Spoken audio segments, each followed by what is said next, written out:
नमस्कार, state news bulletin में आपका स्वागत है। मैं आपके साथ हर्ष चौधरी। बुलेटिन की शुरुआत करने से पहले एक नजर बुलेटिन की अहम सुर्खियों पर। जल्द जारी होगी REET level first final cut off, 15,500 पदों पर मई में मिलेगी नियुक्ति। एक ही परिवार के 3 मासूमों की हुई मौत, गांव में रहस्यमय बीमारी ने निगली कई जिंदगी। आगरा में तेज आंधी के चलते भीमनगरी के मंच पर बड़ा हादसा, जिसमें एक व्यक्ति के इलाज के दौरान हुई मौत। और खबरें विस्तार से। राजस्थान के युवाओं का लंबा इंतजार जल्द खत्म होने वाला है। शिक्षा विभाग ने रीट लेवल 1 के 15,500 पदों पर फाइनल कट ऑफ सूची तैयार कर ली, जिसे किसी भी वक्त जारी किया जा सकता है। ऐसे में फाइनल कट ऑफ जारी होने के साथ ही टीचर्स को जिलेवार पोस्टिंग देने की तैयारियां भी शुरू कर दी जाएगी। बता दें कि शिक्षा विभाग द्वारा फरवरी के आखिरी सप्ताह में रीट के प्री कट ऑफ जारी की गई थी। ऐसे में फाइनल कट ऑफ में 5 से 7 नंबर की बढ़ोतरी हो सकती है। प्रारंभिक शिक्षा विभाग के निदेशक गौरव अग्रवाल ने बताया कि लेवल फर्स्ट के अभ्यर्थियों के डॉक्यूमेंट वेरिफिकेशन का काम पूरा हो गया। ऐसे में शिक्षा विभाग द्वारा जल्द ही फाइनल कट ऑफ सूची जारी कर 15,500 पदों पर नियुक्ति देने की प्रक्रिया शुरू कर दी जाएगी। खबर जोधपुर से, जहां बदमाशों द्वारा हथियार बेचने की सूचना के बाद कार्रवाई करने पहुंचे बाप थानाधिकारी दीप सिंह भाटी पर फायरिंग की सूचना। बताया जा रहा है कि इस दौरान थानाधिकारी दीप सिंह घायल हो गए। दरअसल एसएचओ दीप सिंह को सूचना मिली कि गैंगस्टर सुनील बिश्नोई व रामनिवास बिश्नोई के खारा गांव में हथियार बेचने की फिराक में है, जिसके बाद दीप सिंह भाटी ने नाकाबंदी कर कार्रवाई व बदमाशों की गाड़ी आने पर रुकने का इशारा किया, जिस पर बदमाश ने अपनी गाड़ी भगा ली, जिसका पीछा करने पर बदमाश बाप एसएचओ भाटी पर फायरिंग की। फायरिंग में एसएचओ दीप सिंह भाटी के घायल होने की खबर। बताया जा रहा है कि इस मुठभेड़ में एक मुलजिम सुनील बिश्नोई भी घायल हुआ। सीओ रामकरण सिंह और फलोदी थानाधिकारी राकेश ख्यालिया की टीम ने प्रत्युत्तर कार्रवाई की, जिसमें गैंगस्टर सुनील बिश्नोई व रामनिवास बिश्नोई गिरफ्तार हो गए। बात अगर ठाट बाट की करें तो मारवाड़ का जिक्र ना हो, बात अधूरी रहेगी। बड़े बड़े लोगों की तो बात ही छोड़िए, ये चिंदी चोरों की भी ठाट निराले हैं। जी हां, किसी सरकारी भवन पर लगे सीसीटीवी कैमरे और बल्ब चुराने जैसी चिंदी चोरी के लिए चोरियां बोलेरो गाड़ी में सवार होकर आते हैं। चोरों के टशन की बात ही कुछ अलग है। पंचायत भवन में लगे सीसीटीवी में कैद इस चोरी की वारदात को देखकर आप भी हैरान रह जाएंगे। जोधपुर के कुड़ी थाना क्षेत्र में स्थित कुड़ी भक्तासनी पंचायत भवन में लगे सीसीटीवी कैमरे और लाइट बल्ब चुराने के लिए लग्जरी गाड़ी बोलेरो में 2 चोर बैठकर आए। उन्होंने पंचायत भवन के आगे गाड़ी खड़ी की और एक चोर लग्जरी गाड़ी में से निकलकर पंचायत भवन के दरवाजे को फांदकर अंदर गया और वहां लगा सीसीटीवी कैमरा तोड़ लिया। उसके बाद पंचायत भवन की दूसरी छोर पर लगे सीसीटीवी कैमरे और लाइट को चोर चुराकर फिर लग्जरी गाड़ी में बैठकर निकल गया। ग्राम विकास अधिकारी ने अज्ञात चोरों के खिलाफ कुड़ी भक्सानी थाने में मुकदमा दर्ज करवाया। फिलहाल कुड़ी थाना पुलिस मामले की जांच में जुटी है। खबर सिरोही के स्वरूपगंज कस्बे से, जहां फूलाबाई खेड़ा गांव में अज्ञात बीमारी ने कोहराम मचाया हुआ है। पिछले 3 दिनों में एक ही परिवार के 3 मासूमों की मौत हो गई। बुधवार को फिर परिवार के भाई व बहन ने गुजरात में उपचार के दौरान दम तोड़ दिया। जिला कलेक्टर डॉक्टर भंवरलाल के निर्देश पर गठित मेडिकल टीम ने गांव पहुंचकर दोनों बच्चों का मौके पर ही पोस्टमार्टम किया। जानकारी के अनुसार स्वरूपगंज थाना क्षेत्र के फूलाबाई खेड़ा गांव में अज्ञात बीमारी के चलते एक ही परिवार के 3 बच्चियों की मौत की सूचना के बाद जिला कलेक्टर डॉक्टर भंवरलाल के निर्देश पर पिंडवाड़ा एसडीएम हसमुख कुमार, नायब तहसीलदार दलपत सिंह, नारायण राम देवासी, बीडीओ हनुवीर बिश्नोई मौके पर पहुंचे और परिजनों से जानकारी ली। पंचदेवल सरपंच विपेश कुमार गरासिया ने बताया कि इसी अज्ञात बीमारी से 9 अप्रैल को प्रकाश पुत्र आसाराम गरासिया, 10 अप्रैल को गणेश पुत्र भूराराम भील और कुसिया पुत्र रूपाराम भील, लाखा पुत्र रूपा भील की भी मौत हुई। वहीं एक मासूम रूपाराम का अबू रोड के लाइफ केयर अस्पताल में इलाज चल रहा है।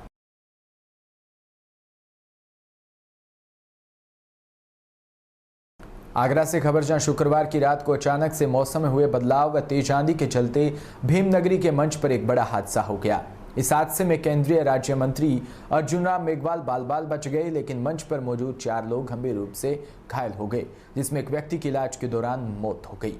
अन्य घायलों का इलाज के लिए एक निजी अस्पताल में इलाज चल रहा है। इस घटना के बाद से अफरा तफरी मच गई और लोग जान बचाने के लिए इधर उधर भागने लगे।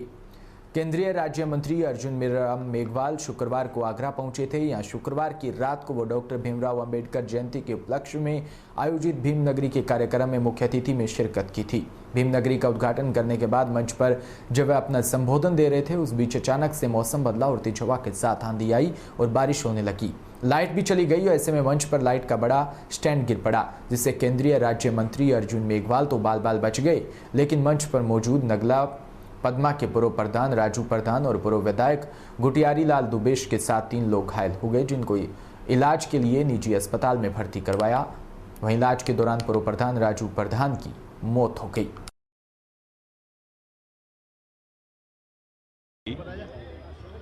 मैं आगरा आज भीमनगरी में जो एक वार्षिक उत्सव होता है उसमें आया हूं। एक बड़ा विषय पूरे देश में चला है कि बाबा साहब भीमराव अंबेडकर जी का व्यक्तित्व बहुत विशाल था। सारे पहलू, सारे पक्ष जनता के सामने आने चाहिए। वो एक बहुत बड़े अर्थशास्त्री थे, विधिवेता थे, सामाजिक न्याय के पुरोधा थे, लेकिन उनको सीमित किया बहुत से लेखकों ने कि वो दलित नेता, या अगर ज्यादा कोई बोला तो संविधान निर्माता। लेकिन उनका व्यक्तित्व बहुत विशाल था। कोई ऐसा क्षेत्र नहीं था जिसमें उन्होंने काम नहीं किया, चाहे आरबीआई की स्थापना से लेकर के फाइनेंस कमीशन की स्थापना से लेकर के, और जब वो वाइसराय काउंसिल में मेंबर थे तो वाटर मैनेजमेंट के समय उस समय उन्होंने कहा कि नदियां जुड़नी चाहिए देश की। ऐसे हमारे दूरदृष्टा जो बाबा साहब भीमराव अंबेडकर रहे, उनके सभी विषयों की चर्चा हर जगह होनी चाहिए। और आगरा की भीमनगरी में तो बहुत विशद व्याख्या इसकी होती है, तो यही सुनने के लिए मैं आज आगरा आया। मंत्री जी, आगरा पर्यटन नगरी भी है, लेकिन उसको देखते हुए यहाँ का उस तरीके से विकास नहीं हो पा रहा है जैसा होना चाहिए। एयर कनेक्टिविटी भी अभी उस तरीके की नहीं है जैसी होनी चाहिए। आप पर्यटन मंत्री भी हैं। देखिए, मैं ये बताना चाहता हूँ, मैं चुनाव के दौरान भी आप लोगों ने इसी सवाल को किया था। हम रात्रिकालीन पर्यटन सेवा को बढ़ावा देना चाहते हैं और इसके कुछ निर्णय भी हुए हैं कि रात्रिकालीन पर्यटन सेवा जैसे ही बढ़ेगी, जैसे यहाँ कई हमारी एएसआई की साइट है जिसमें रात्रि को कुछ लोग ठहरते नहीं है, तो होटल में भी व्यवसाय में दिक्कत आती है। ये डिसीजन बहुत तेजी से रात्रिकालीन सेवा का जैसे ही होगा। और ये एक डैम का विषय भी है जमुना के, जिससे पानी भी भरा रहे और ताजमहल की खूबसूरती को हम 4 चांद लगाएं, जिससे पर्यटक रात्रि को यहाँ जैसे ही रुकेगा तो निश्चित रूप से आगरा के पर्यटन का विकास होगा। यहाँ जो डैम बन रहा था उसका कई बार शिलान्यास हो चुका है, लेकिन अब तो डबल इंजन की सरकार है, कब तक? नहीं, इसकी बहुत उच्च स्तर पे बैठक हुई है और जल्दी इस पे फैसला होगा। थैंक यू भाई साहब। सर, आज भीमनगरी में क्या हादसा हुआ, क्या है जानकारी और कितने लोग हैं? आज यहाँ आयोजित कार्यक्रम में आंधी के कारण लाइट चली गई और लाइट जाने के बाद और जब हवा तेज़ हुई तो एक ट्रस जिस पे और लाइट्स लगी हुई थी वो गिरा मंच पे मौजूद 4 लोगों को चोट आई है। चारों को अस्पताल भेजा गया है, उन जिनका प्राथमिक उपचार चल रहा है। इसमें कोई कैजुअलिटी भी है? अभी कैजुअलिटी की कोई सूचना नहीं है, सभी का इलाज चल रहा है। आगे जो भी इलाज के दौरान जो फर्दर जो प्रोग्रेस होगी उसके बारे में अवगत कराया जाएगा। मंत्री की सर इसमें क्या बताया जा रहा है, उन्हें कोई चोट लगी ऐसा कुछ? मंत्री जी इसमें बचे हैं या उनकी? मंत्री जी को कोई चोट नहीं है, वो सुरक्षित मंच पे थे। वो अपने जो आगे के कार्यक्रम, अपने पूर्व निर्धारित कार्यक्रम के अनुसार वो चल रहे हैं। यहाँ पर वो बहुत बड़ा हादसा हुआ जिसमें मेरा नाम मनीष है। यहाँ पर देखा हम, यहाँ पर लाइट जा चुकी थी तो उसमें ये धीमे धीमे ये गिरने लगा। उसके नीचे एक अंकल जी से 2-4 लोग थे जो दब गए थे। हमने उधर से जाके नहीं उनको निकलवाया वहाँ से, फिर वहाँ से काफ़ी 15-20 मिनट इंतजार किया एम्बुलेंस नहीं आई। उसके बाद हम बाइक पर बिठाकर, एक भैया आए तो वो उन्हें बिठाकर ले गए बाइक से। काफ़ी देर वेट किया, एम्बुलेंस के लिए बोला भी था, कोई नहीं आया। वहाँ पर बाइक के लिए भी बोला था, कोई नहीं आया। एक भैया आए, उन्हें बाइक पर बिठा के ले गए। उनको बहुत गंभीर चोट है। 7-8 लोग। किसकी लापरवाही मानते हैं? लाइट वाले की, लाइट और टेंट वाले की। हाँ, वो तो दिख ही रहा है आपको। कुछ सपोर्ट ही नहीं है उसमें। कोई सपोर्ट तो होना चाहिए था। जबकि 3-4 दिन पहले पेपर में दे दिया था 2-3 दिन मौसम ख़राब रहेगा 14 से लेकर 17 के बीच में। जब उनको सपोर्ट के लिए लगाना चाहिए था ना, कुछ भी नहीं था उसमें सपोर्ट के लिए। वगैरह की सुविधा किस तरीके से? हमें नहीं पता, हमारे लिए तो एम्बुलेंस आई नहीं ना। हमने तो काफ़ी देर बोला था वहाँ पे एम्बुलेंस आई थी, क्या नहीं आई? उनको बाइक पर बैठा कर ले गए थे, जो गए वो खुद बता सकते हैं।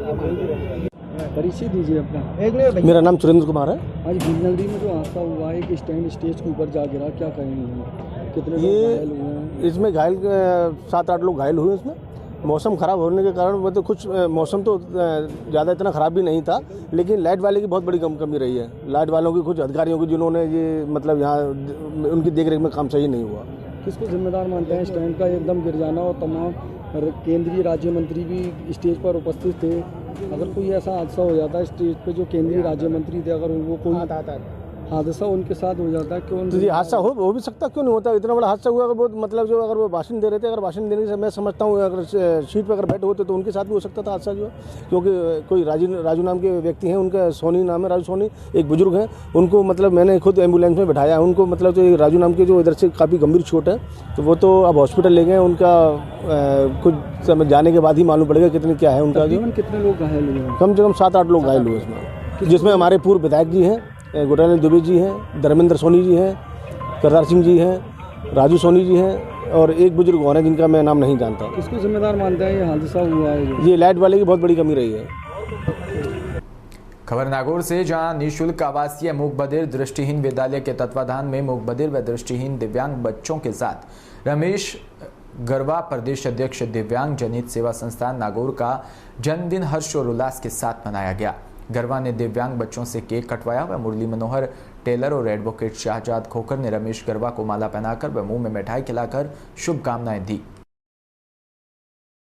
खबर सीकर से, जहां रिंगस कस्बे में हनुमान जन्मोत्सव के उपलक्ष्य पर गोपीनाथ राजा मंदिर में आमली वाले बालाजी धाम तक बैंड बाजे की धुन पर भव्य निशान यात्रा का आयोजन किया, जिसमें 151 महिला पुरुषों द्वारा बालाजी के निशान लेकर पद यात्रा की। पालिका उपाध्यक्ष अमित शर्मा ने बताया कि निशान यात्रा का शुभारंभ गोपीनाथ राजा मंदिर से किया गया, जहां पर पंडित अशोक पुजारी के द्वारा सभी निशानों की पूजा अर्चना करवाई गई। निशान यात्रा का जगह जगह पर पुष्प वर्षा कर स्वागत किया गया, जो कस्बे के मुख्य मार्गों से गुजरती हुई आमली वाले बालाजी धाम पहुंची। इसके बाद बालाजी महाराज के भोग लगाकर 10वें विशाल भंडारे का आयोजन किया गया। खबर उत्तर प्रदेश से, जहां टॉप 10 बदमाश मुनीर को बिजनौर कोर्ट में 10 साल की सजा व 1 लाख रुपए का अर्थदंड से दंडित किया। साथ ही उसके साथ ही रेयान को भी 5 वर्ष की सजा और 50,000 का जुर्माना लगाया, जिसको लेकर कोर्ट परिसर में आज भारी मात्रा में पुलिस बल तैनात रहा। मुनीर इन दिनों सोनभद्र की जेल में बंद है और मुनीर उत्तर प्रदेश का कुख्यात बदमाशों में गिना जाता है।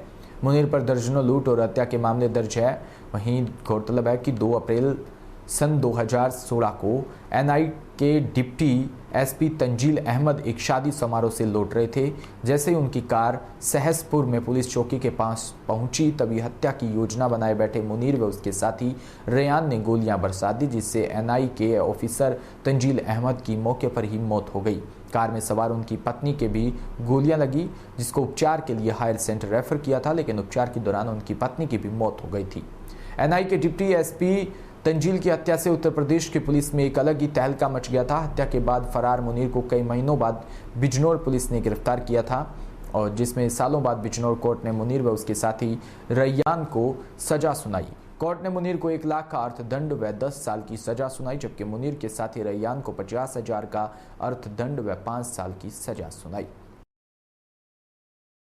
एनआईए तंजील अहमद हत्याकांड का आरोपी मुनीर जो है आज गिरफ्तार सजा हुई है, क्या सजा हुई? 2 अप्रैल 16 को एनआईए के डिप्टी एसपी तंजील अहमद की गोली मारकर के हत्या कर दी गई थी। इसमें उनकी पत्नी की भी मौत हुई थी। घटना के अनावरण हुआ था। मुनीर एवं उसके साथी रैयान के खिलाफ गैंगस्टर कोर्ट ने आज फैसला सुनाया है, जिसमें मुनीर को 10 साल की सजा, 1 लाख रुपए का जुर्माना, सह अभियुक्त रैयान को 5 साल की सजा और 50,000 रुपए का जुर्माना हुआ है।